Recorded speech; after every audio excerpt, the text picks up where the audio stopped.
저를 아시는 분들도 계실 테고 또 모르시는 분들도 계실 텐데, 저는 2003년부터 2005년까지 2년 동안 영동중앙교회에 고등부 전도사, 강도사, 그리고 목사로 섬겼습니다. 전도사로 부임해서 강도사가 되고 또 목사 안수까지 영동중앙교회에서 모두 받았습니다. 그때마다 성도님들께서 마음으로 또 물질로 많은 도움을 주셨습니다. 그런데 받을 거는 다 받고 겨우 2년 섬긴 후에 교회를 떠났습니다. 미국으로 유학의 길이 열렸던 것입니다. 그 당시 한창 교회 건축 중이어서 여러 가지로 수고의 손길들이 많이 필요했었는데 제가 교회를 떠나게 된 것입니다.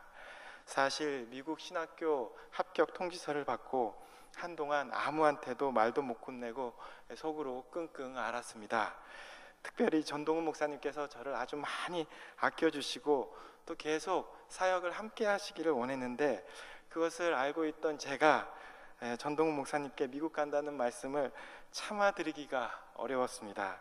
하지만 정작 목사님께 말씀을 드렸을 때 아주 크게 축하해 주시고 출국 2주 전까지 사역할 수 있도록 배려해 주셨습니다. 그리고 나서 1년인가 2년 후에 제가 열심히 장창수 목사님을 꼬셔가지고 미국으로 또 유학 오게 해가지고 계속 같이 공부하면서 또 교회의 소식을 들을 수 있었습니다. 유학 기간 중인 2006년에 잠시 이제 한국에 왔을 때 영동중앙교회에서 말씀을 전했는데, 그 후로 11년이라는 시간이 지난 오늘 이렇게 다시 말씀을 전할 수 있게 되어서 무한히 기쁘고 감사드립니다. 저는 영동중앙교회에 있으면서 개인적으로 참 좋은 일들이 많이 있었습니다. 그리고 인생의 중요한 기로에서 이제 새로운 길이 열린 때이기도 했습니다. 전도사로 와서 강도사 고시 합격을 하고 또 목사 안수를 받은 후에 유학의 길이 열려 미국으로 공부하러 갈 수 있었던 것입니다. 그래서 영동중앙교회만 생각하면 늘 좋은 기억과 감사의 마음이 듭니다. 하지만 다른 한편으로는 받기만 하고 드린 것이 없어서 참 죄송한 마음을 가지고 있습니다. 그래도 이렇게 성도님들의 격려와 도움으로 미국 트리니티 신학교에서 박사학위를 마치고 와서 여러분들께 인사드릴 수 있게 되어 진심으로 기쁘고 감사드립니다. 저는 한국에 귀국한 지 3년이 좀 넘었고 지금은 경기도 용인에 있는 웨스트민스터 신학대학원 대학교의 겸임교수로 있고 또 안양대학교에서도 출강합니다. 오늘 저는 모세 전도회 헌신 예배에 기도의 일꾼이라는 제목으로 여러분과 함께 말씀을 나누고자 합니다. 우리가 액션 영화를 볼 때면 주인공이 숱한 어려움을 이겨나가면서 적들을 물리쳐 나가는 것을 보게 됩니다. 그리고 통쾌합니다. 하지만 때로는 조금 짜증이 나기도 합니다. 왜냐하면 아무리 총알이 날아오고 폭탄이 터져도 주인공은 좀처럼 죽지 않기 때문입니다. 죽을 것 같으면서도 죽지 않습니다. 악당이 그냥 총으로 쏴서 죽이면 되는데 괜히 시간 끌다가 죽이질 못합니다. 영화를 감성적인 시각이 아닌 이성적인 시각으로 보는 저로서는 참 답답해서 화가 날 때가 있습니다. 하지만 이해는 갑니다. 만약에 주인공이 중간에 죽으면 영화가 어떻게 되겠습니까? 말도 안 되게 이상하게 될 겁니다. 영화 자체가 안 되겠죠. 어쨌든 영화의 주인공은 대부분 그런 물리적인 위험 때문에 큰 어려움에 처하지 않습니다. 주인공에게 가장 위기의 순간은 그가 음모에 빠져서 모함을 받거나 배신을 당할 때입니다. 그리고 여기에 영화의 재미와 감동 그리고 작품의 완성도가 있습니다. 주인공은 그러한 음모와 배신을 어떻게 지혜롭게 이겨나가느냐에 따라 영화의 재미는 더해갑니다. 우리가 살아가면서 가장 화가 치밀어 오르고 견디기 힘들 때가 언제입니까? 억울한 일을 당할 때입니다. 국어 시간에 만화책을 보다가 선생님한테 걸렸습니다. 그래서 교실 밖에 나가 손들고 벌을 서게 됩니다. 그날은 기분이 별로 좋지 않지만 어쨌든 내가 잘못했으니까 벌을 받고 나면 벌을 받은 벌이니 하루 자고 일어나면 괜찮습니다. 수학 시간에 선생님께서 앞에 나와서 문제를 풀라고 했습니다. 그런데 못 풀었습니다. 그랬더니 너는 내가 몇 번을 가르쳐 줬는데 이런 쉬운 문제 하나 못 푸냐고 하면서 너 머리는 무슨 대리석으로 지어졌냐, 뭐 뇌에 주름이 없냐 하면서 핀잔을 줍니다.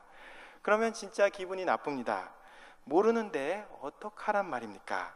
이렇게 타고난 걸 어떡하란 말입니까? 선생님이야 맨날 수학만 가르치니까 공식 외워서 풀 수 있지. 나는 영어 단어도 외워야 하고 국사 연대도 암기해야 된단 말입니다. 이런 기분 나쁜 말을 들으면 일주일은 가게 됩니다. 그런데 정말 못 참는 일이 있습니다. 그것은 내가 하지도 않은 일을 했다고 하면서 누명을 씌워 억울하게 만드는 것입니다. 예전에 어느 목사님께서 설교 시간에 자기 아들에 관한 이야기를 하시면서 안타까워하신 적을 봤습니다. 그 아드님은 저와 같은 동료 전도사님이었었는데 고등학교 때 선생님으로부터 아주 심하게 따귀를 맞은 적이 있다고 합니다. 이유인즉슨 그날 선생님이 기분이 나쁘셨는지 교실 분위기가 매우 안 좋았습니다. 그런데 목사님 아드님이 그냥 딴 생각을 하다가 싱긋이 웃었다고 합니다. 이것을 본 선생님이 자신을 향해서 비웃는다고 생각하고 화가 치밀어 올라서 교실 앞에 불러놓고 아주 심하게 따귀를 때린 것입니다. 그래서 고막이 터졌다고 합니다. 이 일을 들은 목사님께서 너무 화가 났습니다. 하지만 하나님께 기도하고 그 선생님을 찾아가서 오해를 풀었다고 합니다. 그 목사님 아드님은 이제 저와 잘 아는 사이였는데 저도 좀 귀가 안 좋아요. 오른쪽 귀가 좀 안 좋은데 제가 귀가 안 좋다고 하니까 자신도 그때 이제 선생님한테 맞은 것 때문에 고막이 터져가지고 인공으로 고막을 만들어 붙여놨다고 합니다. 그래서 이제 물에 들어가면 고막이 작용이 잘 안 돼서 그냥 그 물이 귀 안으로 들어와서 코로 나온다고 합니다. 그래서 물에 들어갈 때는 꼭 귀마개를 하고 들어간다고 했습니다. 그때의 기억이 목사님과 목사님의 아드님께 큰 상처로 남았던 것입니다. 자기가 잘못을 한 것도 아닌 괜한 오해로 그런 고통이 남게 되었다는 것은 참 억울한 일입니다. 실제로 우리 세상에는 이런 억울한 일들도 가득 차 있는 모순을 가지고 있는 것 같습니다. 이것이 어쩌면 우리의 현실일지 모릅니다. 오늘 우리는 이러한 억울함과 고통의 상황을 어떻게 신앙으로 이겨나갔는지를 엘리야의 이야기를 통해서 함께 살펴보고자 합니다. 그리고 이러한 고난을 극복하는 가장 기본이 되며 출발점이 되는 것이 골방에서의 부르짖는 기도라는 것을 알게 될 것입니다. 열왕기상 17장은 엘리야에 관한 세 가지 이야기들로 구성되어 있습니다. 첫 번째 이야기는 1절에서 7절까지고 두 번째 이야기는 8절에서 16절까지고 마지막 세 번째 이야기는 오늘 본문 말씀인 17절에서 24절까지입니다. 첫 번째 이야기에서는 엘리야가 패역한 북이스라엘의 아합 왕에게 수년 동안 비도 이슬도 내리지 않는 큰 가뭄이 있을 것을 예언합니다. 그리고 곧바로 엘리야는 하나님으로부터 이름도 알려지지 않은 그릿 시냇가의 촌구석에 가서 숨어 있으라는 명령을 받고 그곳에서 까마귀를 통해 떡과 고기를 공급받게 됩니다. 여기에 엘리야는 전적으로 하나님만을 바라보며 의뢰하는 훈련을 받게 됩니다. 두 번째 이야기에서는 하나님께서 엘리야에게 우상수골인 이방인의 땅 시돈 지방의 사르밧으로 가서 거기 거하라고 명령을 하십니다. 그리고 그곳에 있는 과부를 통해 음식을 공급해 주시겠노라고 말씀하십니다. 하지만 사르밧 과부는 매우 가난했고 절망적인 상황에 놓여 있었습니다. 그녀는 자신과 아들을 위해 마지막 남은 가루 한 움큼과 기름으로 음식을 만들어 먹고 난 후에 죽을 운명에 처해 있었던 것입니다. 이러한 사르밧 과부를 향해 엘리야는 하나님의 약속의 말씀을 붙잡고 과부에게 명령합니다. 13절과 14절입니다.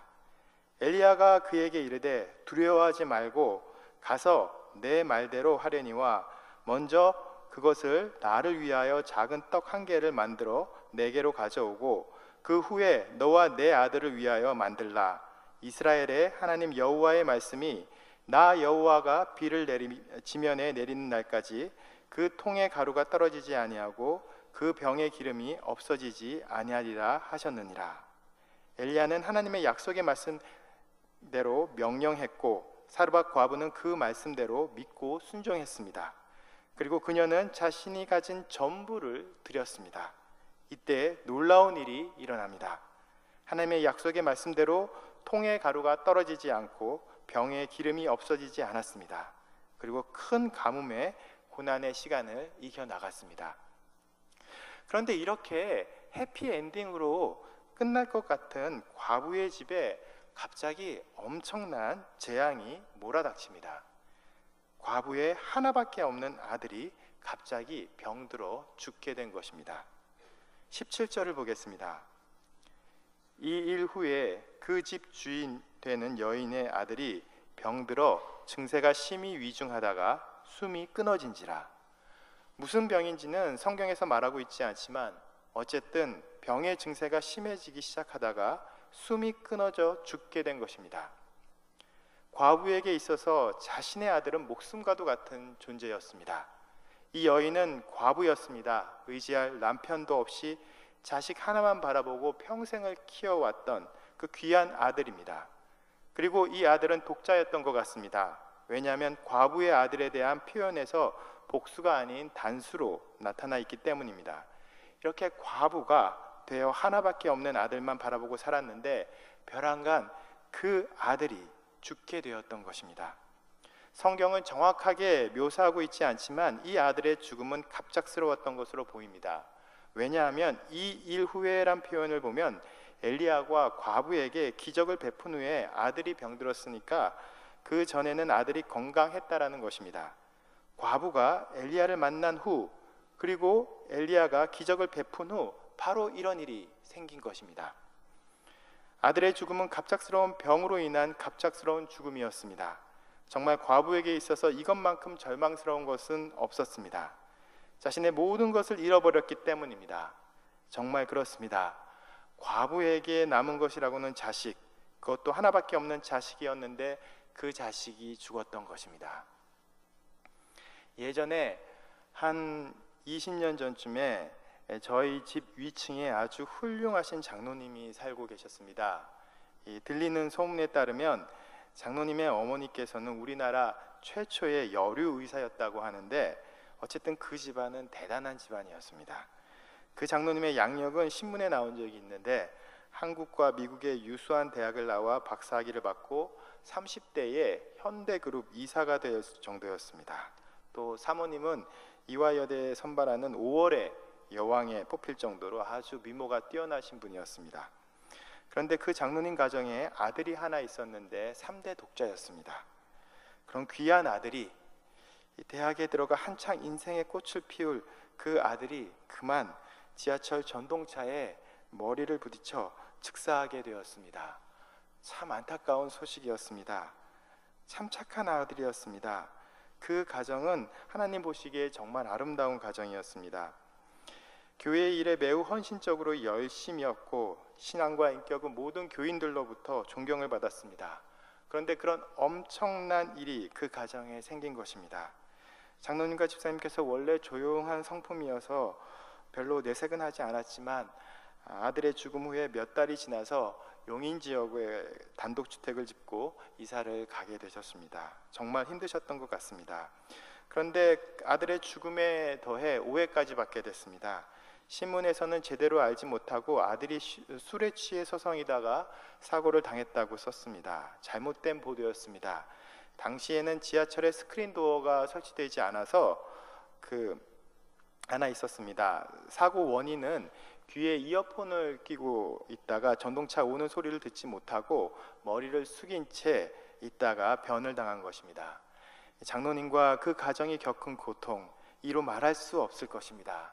하지만 나중에 장로님께서 이 교회에 조그만 소책자를 하나 쓰셨습니다.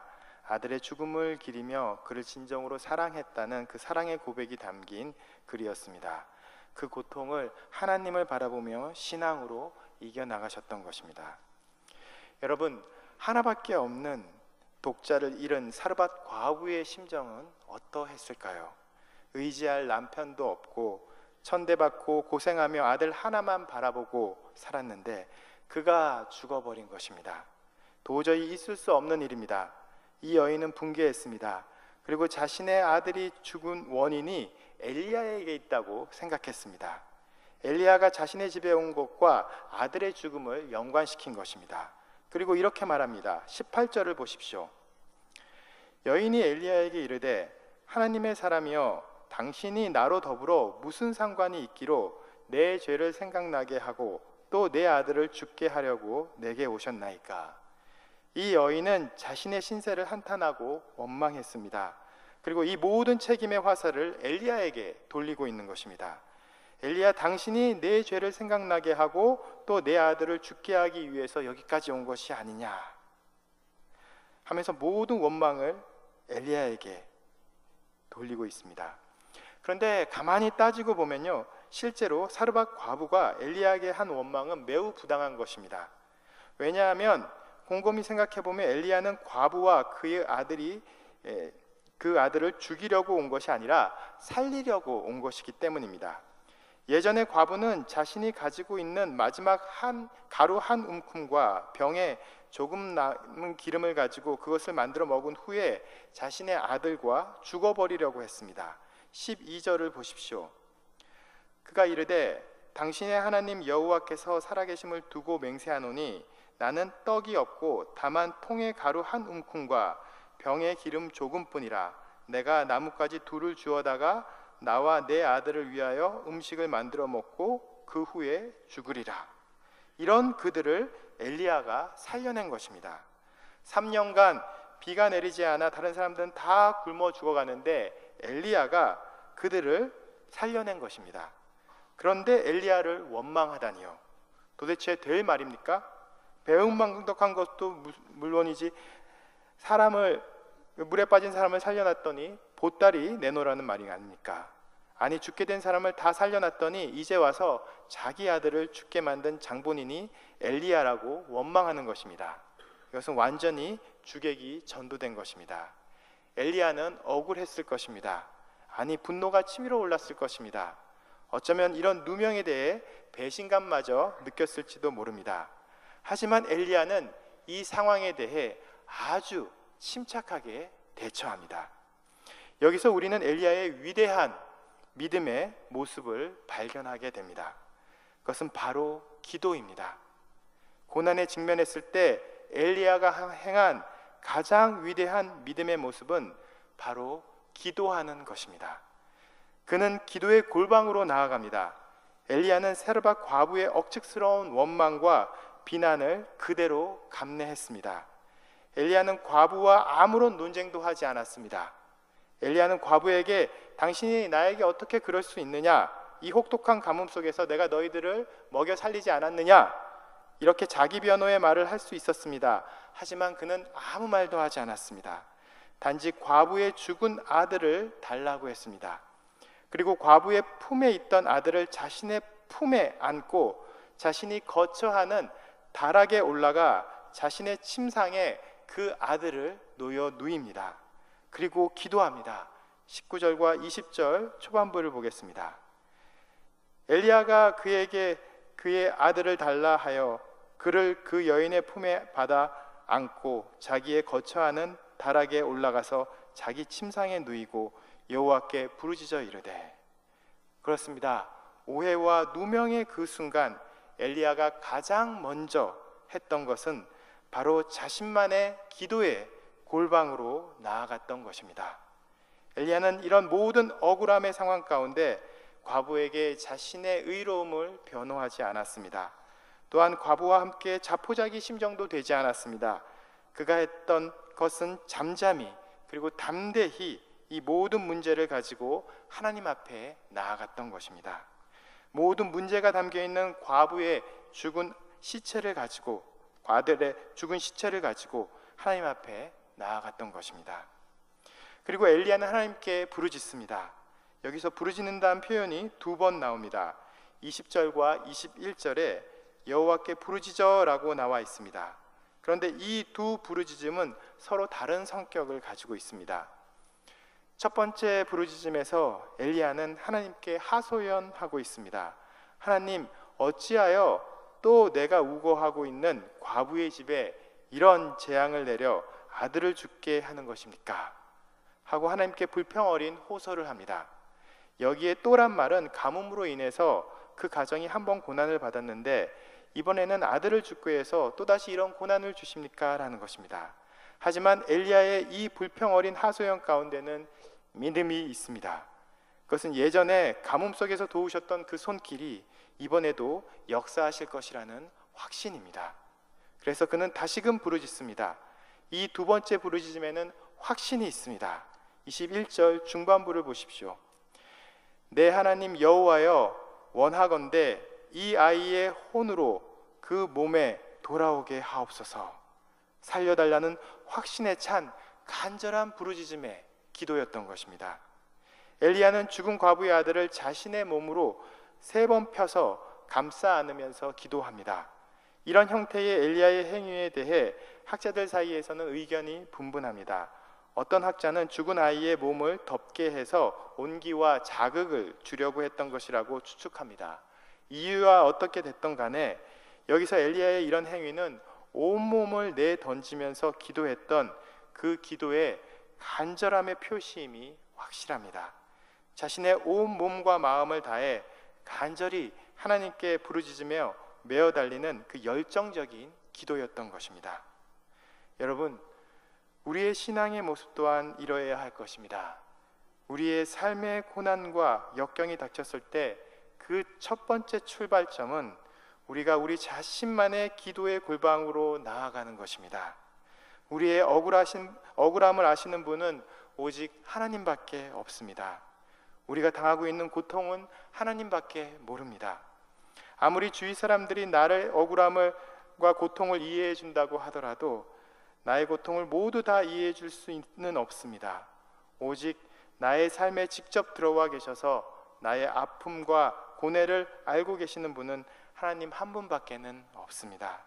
그러기에 자신만의 기도의 골방으로 나아가 하나님께 자신의 그 마음을 토해내고 간절히 기도하는 그 기도가 필요합니다. 하지만 기도가 여기에만 머물러서는 안 됩니다. 간절함으로 부르짖는 기도에 덧붙여 확신에 찬 기도가 있어야 합니다. 하나님께서는 부르짖는 자의 음성을 들으시고 그의 간구의 제목에 꼭 응답해 주십니다. 그 이유는 하나님께서 우리의 아버지 되시기 때문입니다. 마태복음 7장 7절에서 11절에 구하라 그리하면 너희에게 주실 것이요 찾으라 그러면 찾아낼 것이요 문을 두드리라 그리하면 너희에게 열릴 것이니 구하는 이마다 받을 것이요 찾는 이는 찾아낼 것이요 두드리는 이에게는 열릴 것이니라. 너희 중에 누가 아들이 떡을 달라 하는데 돌을 주며 생선을 달라 하는데 뱀을 줄 사람이 있겠느냐? 너희가 악한 자라도 좋은 것을 자식에게 줄 줄 알거든 하물며 하늘에 계신 너희 아버지께서 구하는 자에게 좋은 것으로 주시지 않겠느냐라고 말씀하셨습니다. 우리가 우리 아버지 되신 하나님을 향해 간절함으로 확신에 찬 기도를 드릴 때 하나님께서는 우리의 간구를 꼭 응답해 주십니다. 엘리야의 기도는 놀랍게 응답됩니다. 22절을 보십시오. 여호와께서 엘리야의 소리를 들으심으로 그 아이의 혼이 몸으로 돌아오고 살아난지라. 그렇습니다. 엘리야의 간절한 기도가 하나님께 상달됩니다. 하나님께서 엘리야의 기도를 들으시고 응답하신 것입니다. 과부의 아들은 살아났습니다. 엘리야는 이 과부의 아들을 안고 다락에서 내려옵니다. 그리고 과부에게 말합니다. 내 아들이 살아났느니라. 이때 참으로 놀라운 말이 과부의 입을 통해서 흘러나옵니다. 우리는 여기에 주목해 보아야 합니다. 마지막 9절 24절을 보겠습니다. 이 여인이 엘리야에게 이르되 내가 이제야 당신은 하나님의 사람이요 당신의 입에 있는 여호와의 말씀이 진실한 줄을 아노라 하니라. 그렇습니다. 이제야 엘리야는 하나님의 사람으로 인정된 것입니다. 하나님께서는 과부의 입을 통해서 이 말씀을 하신 것입니다. 엘리야야, 너는 이제 우상 숭배로 물든 패역한 이스라엘을 변화시킬 하나님의 용사가 되었다 라고 말씀하십니다. 갈멜살 제단에서 바알과 아세라 우상 숭배자와 850인과 홀로 싸워 이길 수 있는 하나님의 용사로 인정받은 것입니다. 그렇다면 엘리야가 하나님의 용사로서 가진 가장 큰 무기는 무엇입니까? 그렇습니다. 바로 기도입니다.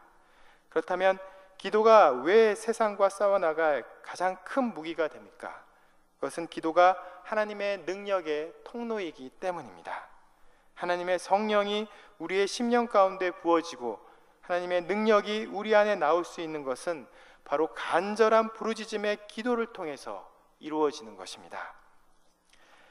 제가 전도사 시절에 다른 교회에서 중고등부 수련회를 맡아서 수련회를 간 적이 있었습니다. 그때 아주 열정을 가지고 학생들을 지도하면서 가르쳤습니다. 여름 수련회를 준비하면서 학생들에게 아주 좋은, 그리고 최고로 기억에 남을 만한 멋진 장소에서 수련회를 하고 싶었습니다. 그리고 수련회가 다가왔을 때 정말 전국 각지를 돌아다니면서 수련회 장소를 물색했습니다. 그런데 그때 제가 외부에 나가서 수련회 하는 건 처음 준비하는 거라 장소 물색에 대해서 사정을 잘 몰랐습니다. 좋은 여름 수련회 장소는 연초부터 찾아서 예약을 해야 되는데 그러질 못했습니다.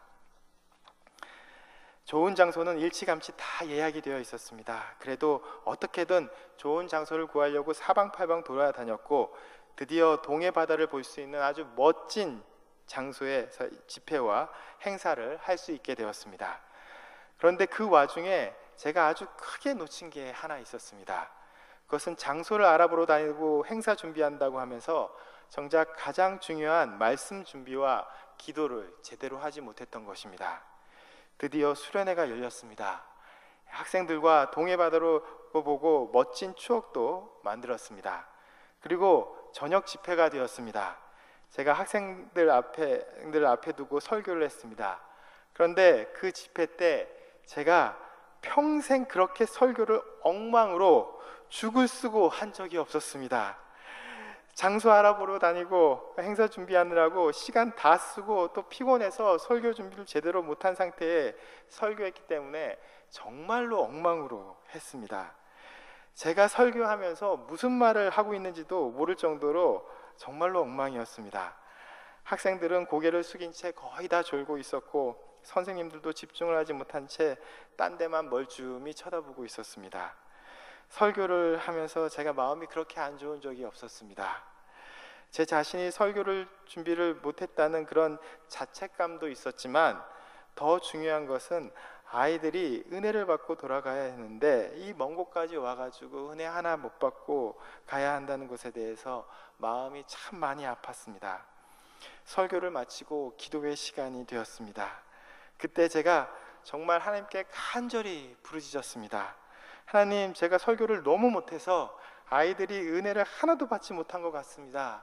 이곳 동해까지 와서 멀리 와서 수련회 하는데 아이들 은혜 하나도 받지 못하고 가면 어떡합니까? 하나님, 이 기도회 가운데 오셔서 성령으로 뜨겁게 하시고 아이들을 변화시켜 주시고 폭포수와 같은 은혜를 부어 주시옵소서 하면서 애들은 생각도 안 하고 저 혼자 그냥 하나님 앞에 막 간절히 부르짖었습니다. 그런데 그때 정말 불이 붙는다는 느낌이 들었습니다. 저 혼자 막 그렇게 기도하는데 갑자기 옆에 보니까 어린 학생들이 목을 놓고 울면서 기도하고 선생님들도 학생들을 붙잡고 아주 뜨겁게 기도하는 것입니다. 설교 때는 그렇게 졸더니 기도회 때는 목이 터지라고 그렇게 외쳐댔던 것입니다. 정말이지 그 기도회 끝나고 나서 많은 학생들이 하나님의 은혜를 많이 체험했다고 했습니다. 한 가지 분명한 것은 제 설교 때문에 은혜 받았다는 것은 한 번도 얘기하지 않더라고요. 기도회가 끝나고 어느 여학생과 대화를 나눴습니다. 자신이 오랫동안 받았던 마음의 상처가 있었다고 했습니다.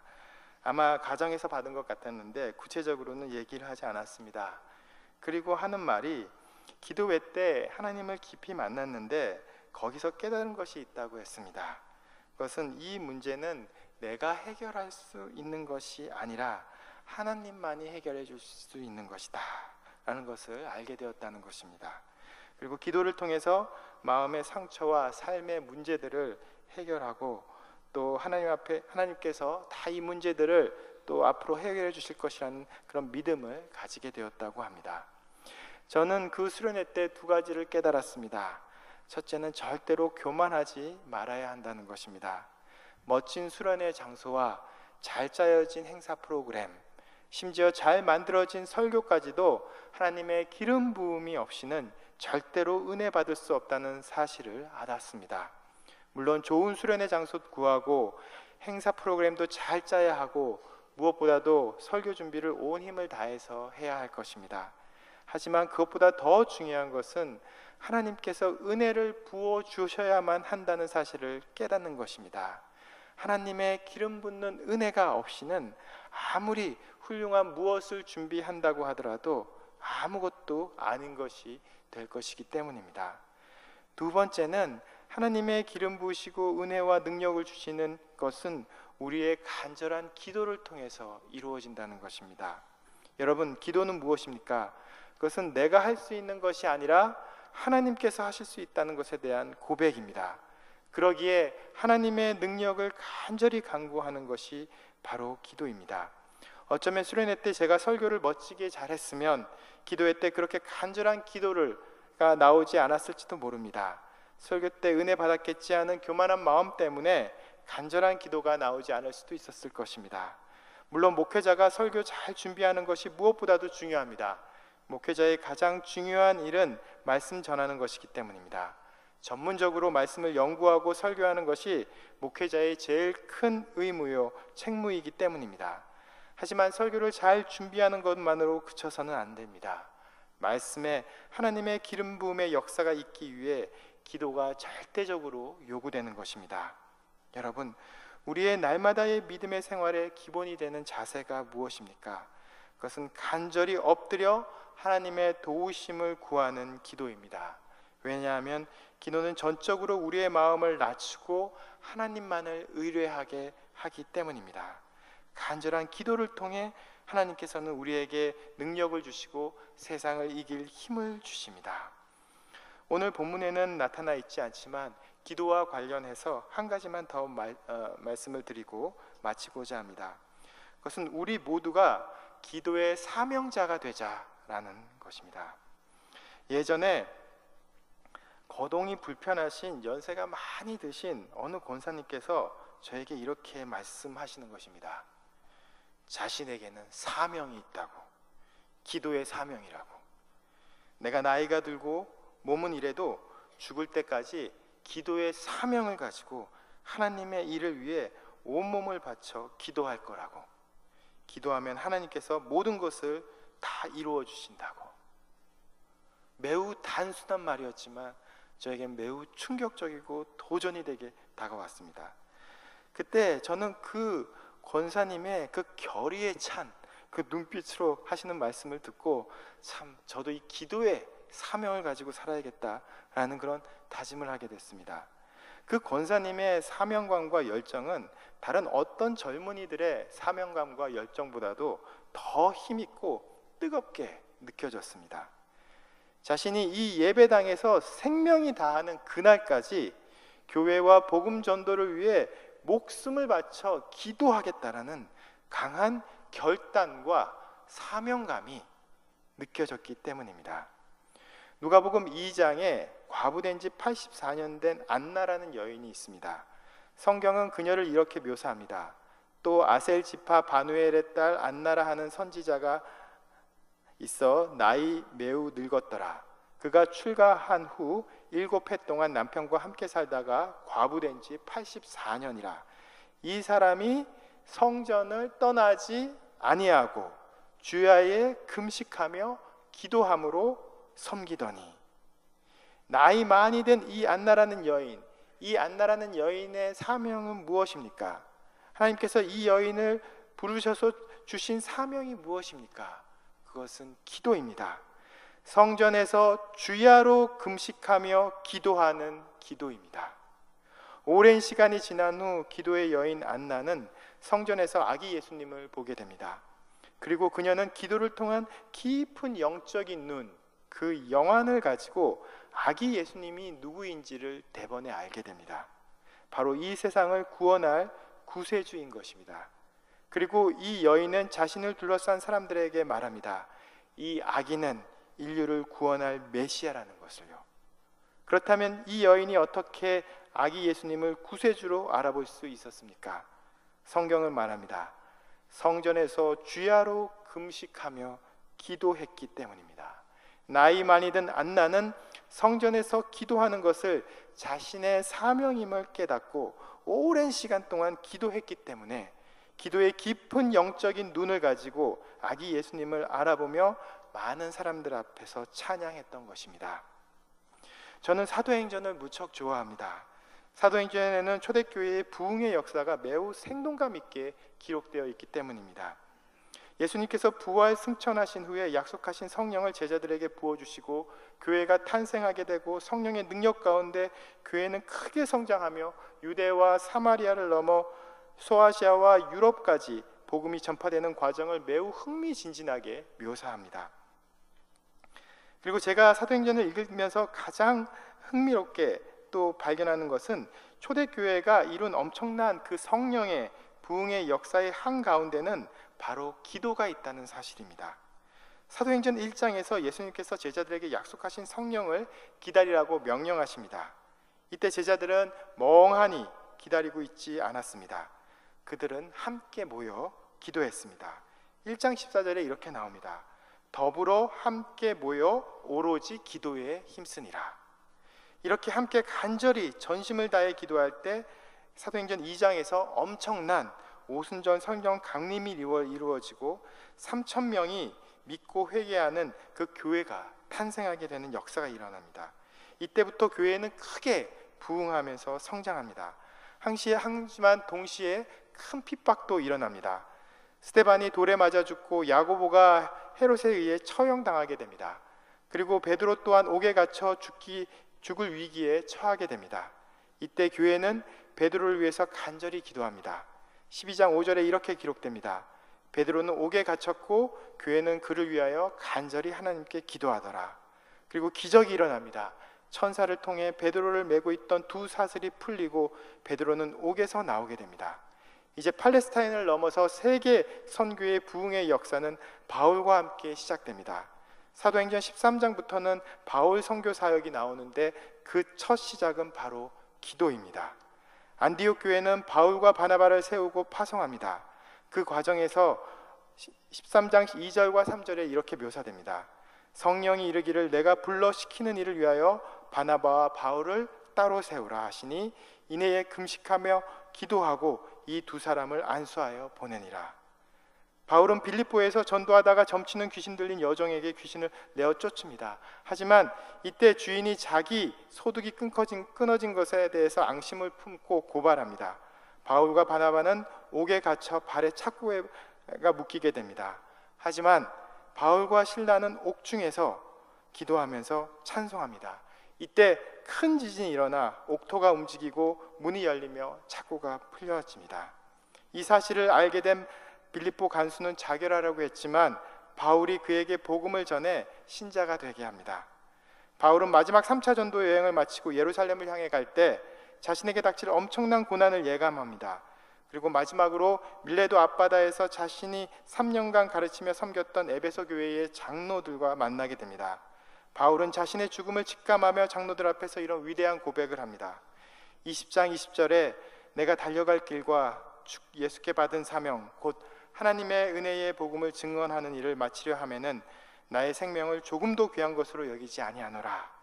그리고 이어지는 36절에 밀레도 앞바다에서 바울과 에베소 장로들은 마지막 만남의 장면을 이렇게 묘사합니다. 이 말을 한 후 무릎을 꿇고 모든 사람과 함께 기도하니 다 크게 울며 바울의 목을 안고 입을 맞추고 바울은 에베소 교회의 간절한 기도와 함께 그의 마지막 복음 사역의 여정을 떠납니다. 여러분, 사도행전의 교회의 부흥의 역사가 부흥과 성령의 역사가 있는 곳에는 항상 기도가 있었습니다.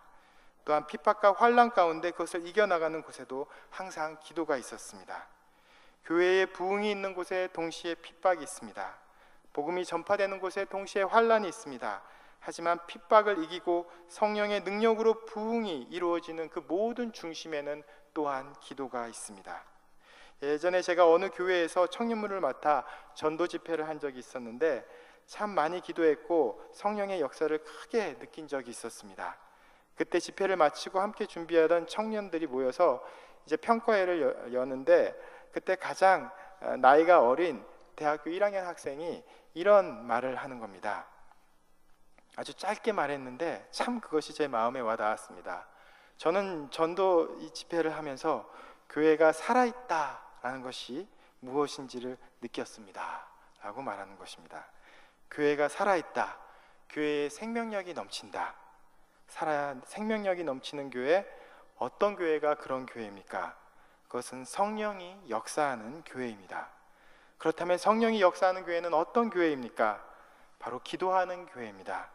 교회 안에서 간절히 부르짖는 기도의 음성과 찬양이 넘칠 때 성령이 강하게 역사하며 교회는 생명력을 가지고 부흥하게 됩니다.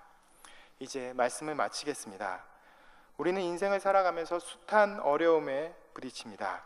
우리의 자신의 잘못 때문에 발생하는 어려움도 있겠지만, 때로는 다른 사람들로부터 뜻하지 않은 오해와 미움과 부당함과 그런 억울함으로 힘들어할 때가 있습니다. 내가 잘못한 일에 대해서 받는 벌이면 달게 받을 수 있지만, 부당한 오해와 미움으로 인해 받는 억울함은 참으로 견디기 힘듭니다. 하지만 그럴 때 우리는 조용히 자신만의 기도의 골방으로 나아가야 합니다. 그리고 하나님께 부르짖으며 간절히 기도해야 합니다. 하나님께서는 간절히 그리고 확신에 찬 기도의 부르짖음에 응답하시고 해결해 주십니다. 또한 우리는 기도가 하늘의 문을 여는 능력의 통로임을 기억해야 합니다. 엘리야가 간절히 기도할 때 과부의 죽은 아들이 살아났고, 갈멜산 제단에 불이 내렸고, 3년간 가뭄이 그치고 하늘에서 비가 내리는 역사가 이루어졌습니다. 믿음의 기도는 세상을 변화시키는 역사하는 능력을 가졌습니다. 그리고 우리는 기도의 사명을 가져야 합니다. 교회의 진정한 부흥은 성령의 충만과 능력이 임하는 것입니다. 그리고 그것은 오직 기도를 통해서 이루어집니다. 그리고 그러기에 우리는 사명감을 가지고 주님의 핏값으로 세워진 주님의 몸된 교회의 부흥을 위해서 기도해야 할 것입니다. 여러분, 이 세상은 돈과 정치와 권력에 의해서 움직여가는 것처럼 보입니다. 하지만 결코 그렇지 않습니다. 거대한 하나님의 권능의 손이 이 세상을 움직이고 역사해 나갑니다.